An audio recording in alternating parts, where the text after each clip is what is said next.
Hello dentist. ഡെന്റിസ്ട്രിയിലെ gold മൈനായ 3 R's: retention, recall, reactivation. അതിൽ പേഷ്യൻ്റ് റീകോൾ എന്താണെന്നുള്ളത് നോക്കാം. മിക്ക ഡെന്റിസ്റ്റും പുതിയ പേഷ്യൻസിലാണ് ഫോക്കസ് ചെയ്യാറുള്ളത്. അതിനിടയിൽ വലിയൊരു ഓപ്പർച്യൂണിറ്റി നഷ്ടമാകുന്നുണ്ട്. എന്താണെന്നല്ലേ? നിലവിലുള്ള പേഷ്യൻസിനെ തിരിച്ചു കൊണ്ടുവരുന്നത്. നിങ്ങൾക്കറിയാമോ, ഓരോ വർഷവും 50% പേഷ്യൻസും തിരിച്ചു വരാറില്ല എന്ന്? അത് നിങ്ങളുടെ സർവീസ് ഇഷ്ടമല്ലാത്തത് കൊണ്ടൊന്നുമല്ല. പിന്നെ എന്തായിരിക്കും? എല്ലാവരും ലൈഫിൽ ബിസി അല്ലേ? ഡെന്റൽ വിസിറ്റ്സും അപ്പോയിൻമെന്റ്സും വിട്ടുപോകാം, അല്ലെങ്കിൽ പിന്നീടാകാം എന്ന് വിചാരിക്കും. അത് റെഗുലർ ഡെന്റൽ ചെക്കപ്സിന്റെ പ്രാധാന്യം മനസ്സിലാക്കാത്തത് കൊണ്ടാണ്.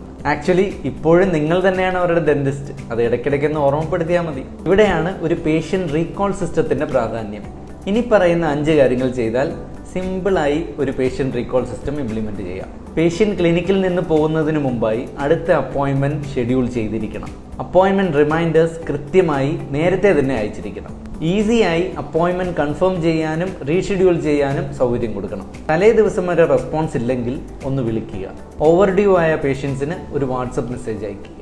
ഇത്രയും ചെയ്താൽ നിങ്ങളുടെ ഷെഡ്യൂളും ഫില്ലാകും, പേഷ്യൻസിന് ഓൺ ടൈം കെയറും കിട്ടും. പക്ഷേ ഇതെല്ലാം മാനുവലി ചെയ്യുന്നത് വളരെ ബുദ്ധിമുട്ടുള്ള ഒരു കാര്യമാണ്.